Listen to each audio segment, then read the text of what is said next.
My friend Noah had asked me to take a video.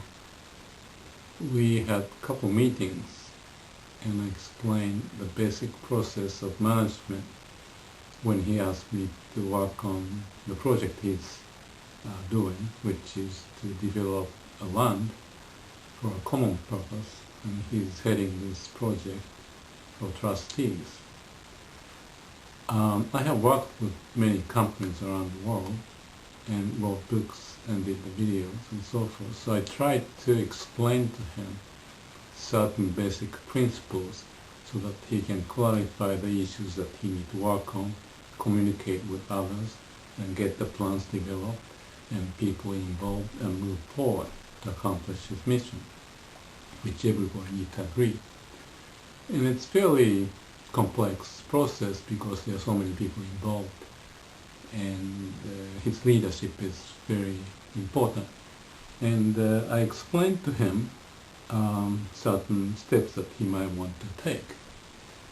And after going through a couple times, total of perhaps 3 hours or so, he again asked me to explain and talk to the video, which I opposed in a way, because in principle he needs to digest the ideas on his own and put in place.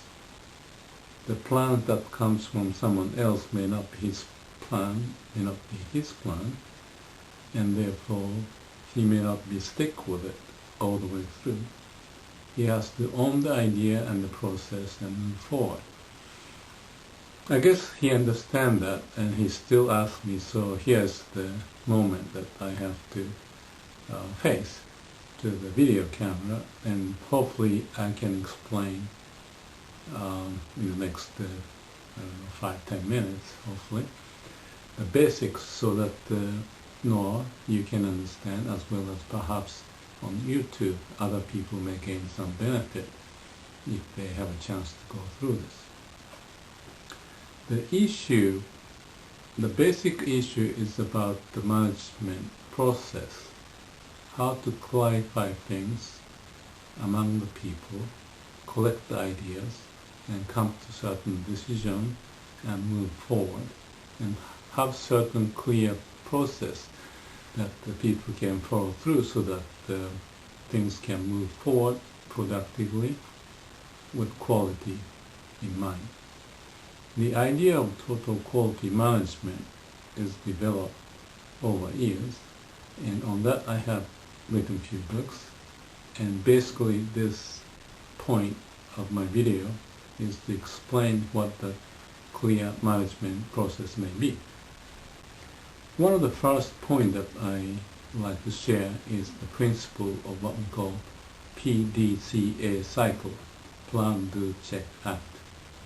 It's fairly simple, but I would think it's very basic and powerful if we can stick with it. Many things have to be simplified, understood, and disciplined so that the people can digest and move forward. And this PDCA idea is to make sure that organization, people working together, has sort of a rhythm to move forward. The idea is to plan and do as you planned, and check the result, and act in terms of deciding whether you should stick with it or maybe change the course to develop a plan. And therefore you go through the cycle of plan, do, check, act over and over and over until you get to your destination, which can be your vision or mission. When we say PDCA, that's the common term in TQM, or Total Quality Management. The idea is to be clarified that in fact the cycle starts with check. So CAPD, check what's going on. Be aware of what has happened and learn from it and assess the current situation. And that's the basic point before you move the first step to develop a plan. And if you don't do that, You go through plan and do it and check and then go back to another plan as if to shoot different dot to the target and see any of those will stick. And that's not so scientific, therefore we have to have this basic principle of CAPD, check, act and plan, do, and learn the lessons accordingly and move forward. It's sort of like climbing up the mountain from base camp to the second base camp and third base camp, and to climb up to the top of the mountain, or it could be similar to the sailboat sort of going forward toward the island, let's say, and along the way you have sort of a checkpoint to see how much you have come, and depending upon the tide, weather, the current, the situation changes. Therefore you have to clarify where you are and then redevelop the plan for the next leg, and so on and so forth, so that you can get closer to your destination.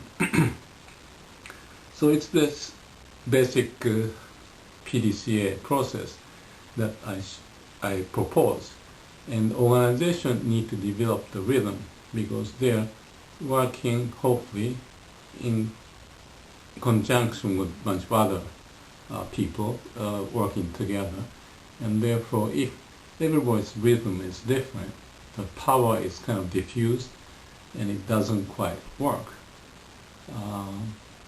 You need to clarify that with PDCA, and the rhythm has to be understood, and not just understood by listening to words and so forth, but you need to make it visible, written form, or sometimes with picture and so forth, so that the situation is comprehensible even for strangers to understand what's going on.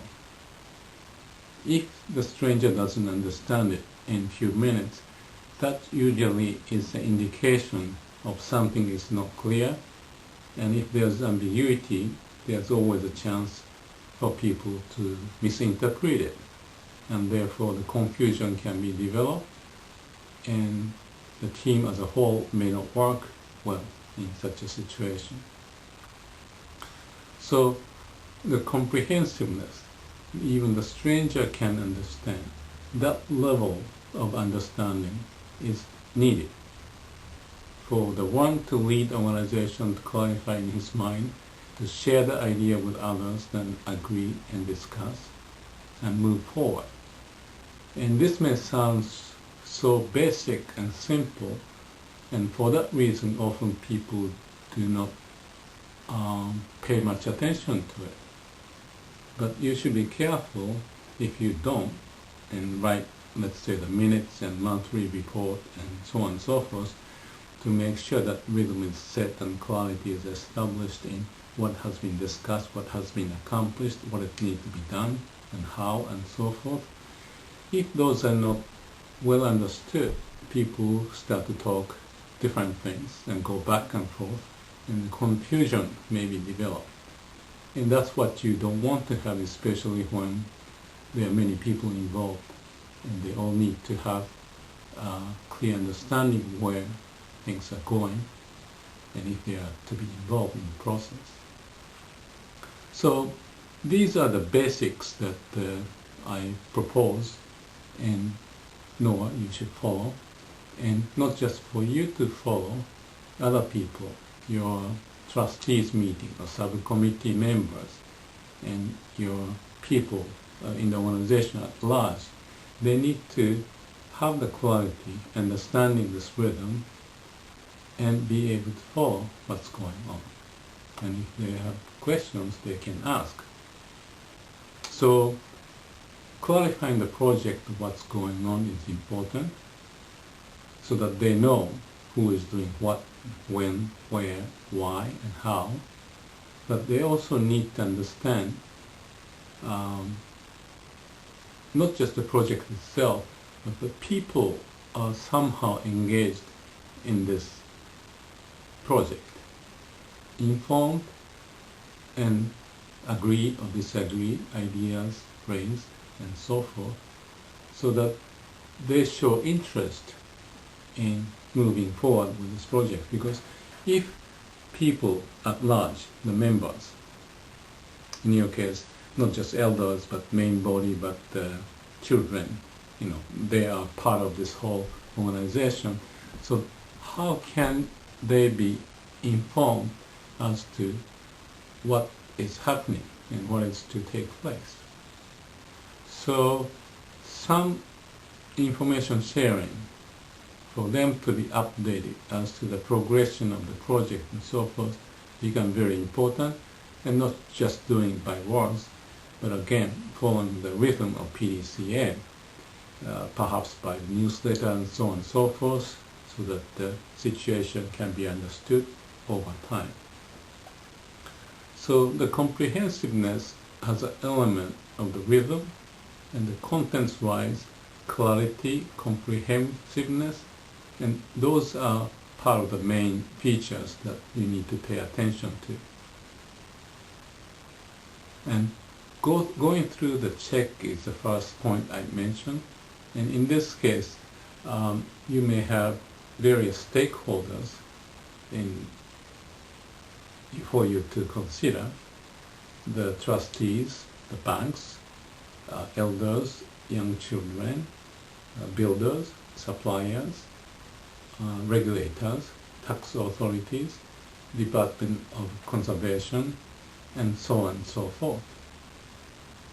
So you need to assess the interrelationship among those stakeholders, who is doing what and what relationship they have. It's almost like a customer-supplier relationship of those multiple entities, and that form a fairly complex integrated picture of the situation in your case.